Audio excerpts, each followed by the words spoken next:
In the spring of 1942, following a string of lightning victories across the Pacific, the Japanese High Command sought to expand its control even further by establishing a far defensive perimeter to shield the empire from Allied counterattacks. As part of this strategy, the Imperial Navy planned to seize Port Moresby in New Guinea and Tulagi in the Solomon Islands, two strategic locations that would allow Japan to dominate the entire northeastern approach to Australia. This resolve grew even stronger after the daring Doolittle raid on Tokyo on April 18, 1942, when Japan's leaders realized they needed to push the range of American operations farther away from their homeland. The Southern Offensive, codenamed Operation MO, was soon approved, with the ultimate goal of isolating Australia from Allied supply lines. Vice Admiral Shigeyoshi Inoue was appointed overall commander of the operation. Confident in their intelligence, the Japanese believed that only one American aircraft carrier was present in the region. To execute the plan, Japan assembled a powerful task force that included two heavy carriers, Shōkaku and Zuikaku, both veterans of Pearl Harbor, along with the light carrier Shōhō, supported by cruisers and destroyers. However, American naval intelligence had successfully broken Japan's communications codes, uncovering the entire plan. Acting swiftly, Admiral Frank Jack Fletcher gathered a U.S. task force built around the carriers USS Yorktown CV-5 and USS Lexington CV-2 to intercept the Japanese in the Coral Sea. Two other U.S. carriers, USS Enterprise and USS Hornet, were too far away to join the battle. On May 1, 1942, Lexington rendezvoused with Yorktown. Meanwhile, on May 3rd, Vice Admiral Kiyohide Shima's forces landed on Tulagi and began constructing a seaplane base there. The next morning, from a concealed position to the south, Yorktown launched a surprise air raid on Tulagi, destroying the newly established base, sinking the destroyer Kikuzuki and several smaller ships. After the attack, Yorktown withdrew southward to rejoin Lexington. Japan reacted immediately. Vice Admiral Takeo Takagi was ordered to move his main carrier striking force southward from the northern Solomons into the Coral Sea, determined to locate and destroy the American fleet, while Vice Admiral Aritomo Goto continued to escort the Port Moresby invasion convoy. During May 5th to 6th, both sides sent out extensive reconnaissance flights in search of each other, but bad weather frustrated all efforts. From land bases, US B-17 flying fortresses also bombed the Japanese invasion fleet, but with little effect. On the night of May 6th, Admiral Fletcher made a bold decision. He detached a surface force, composed of American and Australian cruisers and destroyers under Rear Admiral John Crace, to move independently toward the Louisiade archipelago to intercept any Japanese approach to Port Moresby. Crace's force would operate without direct air cover from the carriers, a grave risk Fletcher was willing to take to protect the strategic objective. By this point, all forces were in position. Across the vast, rain-swept expanse of the Coral Sea, the stage was set for history's first naval battle in which opposing fleets would clash, without ever seeing each other directly. At dawn on May 7, 1942, the historic confrontation in the Coral Sea finally began. Early that morning, a Japanese reconnaissance plane reported spotting an American fleet to the north. Trusting this signal, Vice Admiral Takeo Takagi immediately ordered nearly 100 aircraft, mostly dive bombers and escort fighters, to launch from the carriers Shōkaku and Zuikaku for a preemptive strike. But as they approached and began their dives, the Japanese pilots were stunned to discover that the enemy fleet was in fact only the oiler USS Neosho and her escort, the destroyer USS Sims, not the American carriers they had been told to expect. Still, the attack continued relentlessly. Bombs rained down from above. USS Sims was struck multiple times, broke apart, and sank quickly, taking nearly her entire crew with her. USS Neosho was also hit repeatedly, erupting into flames and drifting helplessly for days before finally sinking on May 11th, after the destroyer USS Henley rescued the few survivors. The Japanese strike that morning had expended most of its power on secondary targets, leaving the American carriers completely untouched and still hidden from view. At the same time, U.S. forces had also launched their own air attack in search of the Japanese fleet. However, due to faulty reconnaissance reports, the American squadrons initially flew off course and missed the main enemy carriers Shōkaku and Zuikaku. On their return flight, they happened upon a Japanese surface group below, the invasion force protected by the light carrier Shōhō. Without hesitation, 53 dive bombers, 22 torpedo bombers, and 15 F-4F Wildcat fighters from the carriers USS Lexington and USS Yorktown swooped down in a coordinated assault. Within minutes, Shōhō was struck by at least 7 torpedoes and 13 bombs. The ship shuddered, engulfed in flames, and sank at 8:35 a.m., taking 631 officers and crew to the bottom. Her captain, Kyoto Izawa, and about 200 survivors were later picked up by the destroyer Sazanami. It was a historic moment, the first Japanese aircraft carrier ever sunk in the Pacific War. When news of the victory reached the fleet, Pilot Lieutenant Robert E. Dixon aboard the USS Lexington radioed a jubilant message that would become legendary: "Scratch one flat top." The destruction of Shōhō shattered Japan's illusion of an invincible defensive perimeter and gave the Allies a powerful surge of morale after months of crushing defeats.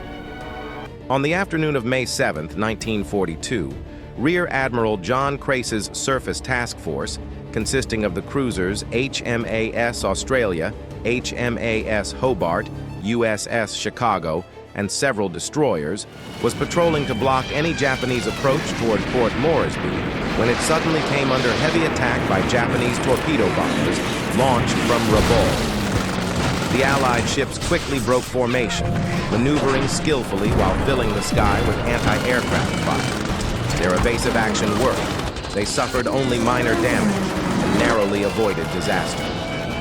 Moments later, confusion struck again, this time from their own side. A formation of US B-17 Flying Fortress bombers, flying overhead in poor visibility, mistakenly identified Crace's ships as Japanese and dropped their bombs on them. Fortunately, all bombs missed, causing no casualties, but leaving the fleet shaken and painfully aware of how chaotic carrier warfare could be. Meanwhile, farther east, the Japanese carrier force prepared to strike back. Late that afternoon, the still undetected carriers Shōkaku and Zuikaku launched 27 aircraft, a mix of bombers and torpedo planes, to search for the American carriers. But their approach was intercepted by F-4F Wildcat fighters from USS Yorktown and USS Lexington. A fierce dogfight erupted, and within minutes, 9 Japanese planes were shot down while the rest were forced to jettison their bombs and retreat without inflicting any damage. As darkness fell, another bizarre incident unfolded. A group of lost Japanese bombers trying to return to base mistook the USS Yorktown for a Japanese carrier and attempted to land on her deck. The ship's gunners opened fire to warn them off, sending the startled planes veering away into the night. Minutes later, 3 more Japanese aircraft appeared. This time, the Americans hit one, sending it flaming into the sea. After these deadly mistakes, the remaining planes dispersed and withdrew. The first day of battle ended with a clear Allied advantage. 1 Japanese carrier destroyed, every enemy attack repelled, and the U.S. fleet still intact for the coming showdown. At dawn on May 8, 1942, the climax of the Battle of the Coral Sea began. At 6 a.m., a reconnaissance seaplane from USS Lexington sighted the Japanese carriers several hundred kilometers away. Admiral Frank Jack Fletcher immediately ordered a full-scale strike. Every remaining F-4F Wildcat, SBD Dauntless, and TBD Devastator aboard Lexington and Yorktown launched to attack. Almost simultaneously, the Japanese commander, Vice Admiral Takeo Takagi, located the American fleet and responded in kind, sending nearly all the aircraft still available on Shōkaku and Zuikaku toward the U.S. carriers. By 10 a.m. to 11 a.m., both strike groups reached their targets nearly simultaneously, with the two fleets only about 175 nautical miles, 320 kilometers apart. Aboard the warships, alarms blared, sailors rushed to battle stations, and the sea erupted in fire. High above the Coral Sea, American and Japanese pilots clashed in deadly duels. Wildcats tangled with Mitsubishi A-6M-0s, while below, both sides' carriers zigzagged frantically to dodge torpedoes. Anti-aircraft guns thundered, filling the sky with exploding shells. Some Japanese bombers broke through the U.S. defenses to release their torpedoes, while American pilots braved fierce enemy fire to dive on Shōkaku and Zuikaku. When the smoke cleared, both fleets had taken heavy blows, and the battle that would decide the fate of the Coral Sea was reaching its bloodiest point. On the Japanese side, the carrier Shōkaku became the primary target for American pilots. At least 3 bombs scored direct hits, tearing through her flight deck and igniting massive fires that rendered the ship incapable of launching or recovering aircraft. The other carrier, Zuikaku, managed to evade detection by hiding within a sudden rain squall and escaped unscathed. Badly damaged, Shōkaku listed heavily and withdrew from the battle under escort, her decks strewn with wreckage and her crew suffering heavy losses. 108 sailors killed and 40 wounded.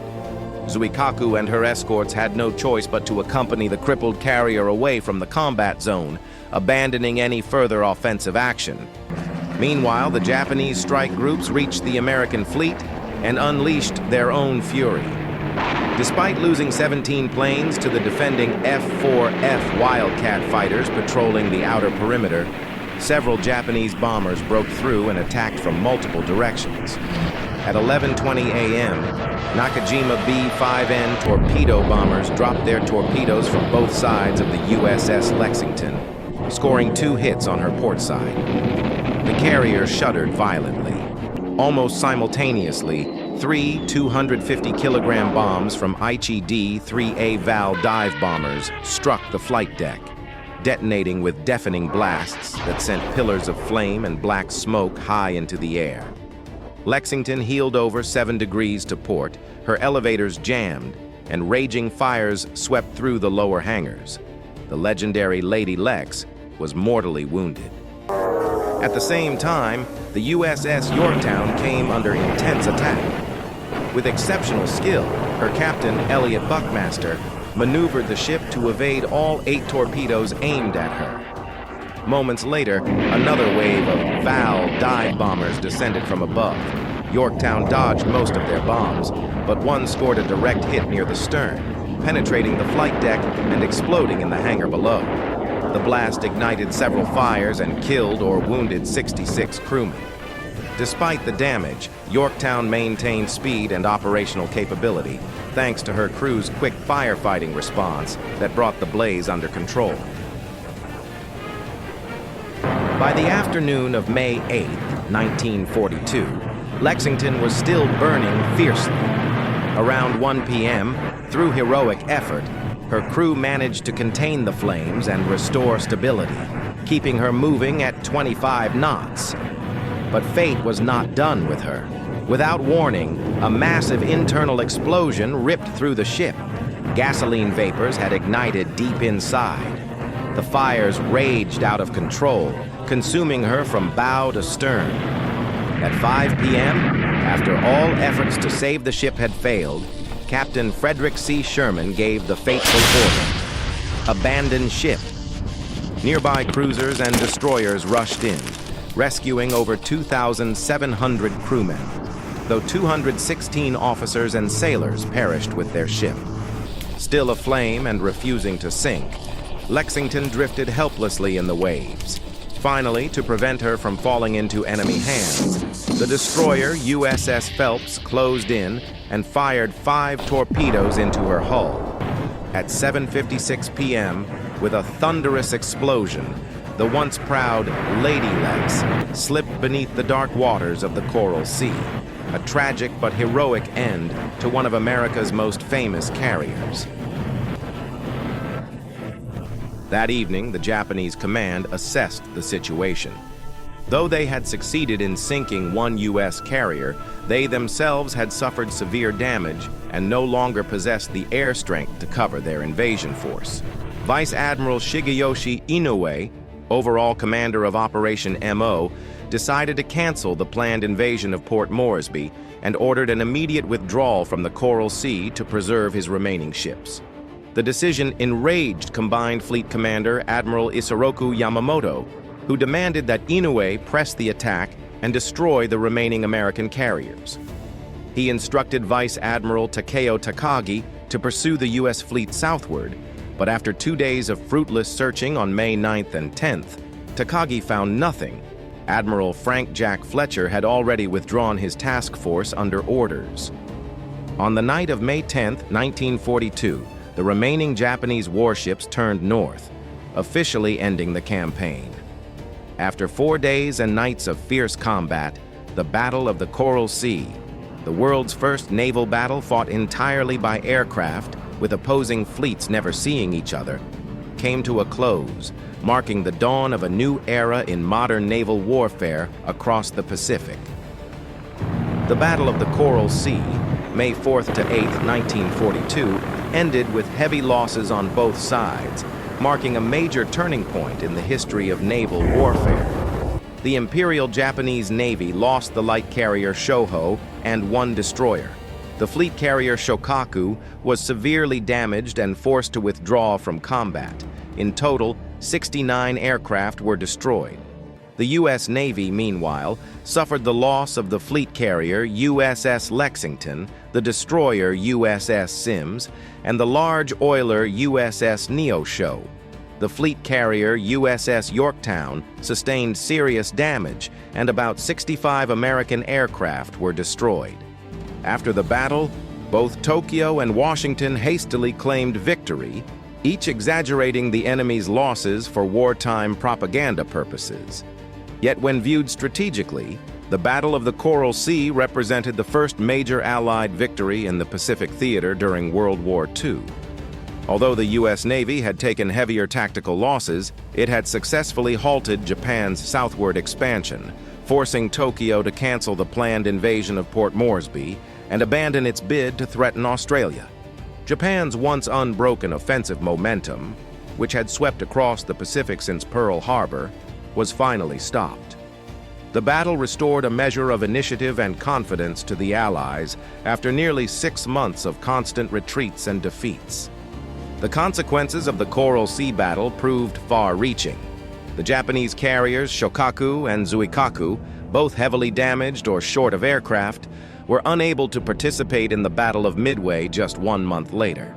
In contrast, the damaged USS Yorktown was repaired at record speed, returning to service in time for Midway, where she and other U.S. carriers sank 4 of Japan's fleet carriers, delivering a decisive blow that changed the course of the Pacific War. By halting Japan's advance, safeguarding Australia, and setting the stage for the Allied counteroffensive, the Battle of the Coral Sea became widely regarded as the glorious prelude to Midway, the true turning point of the Pacific conflict.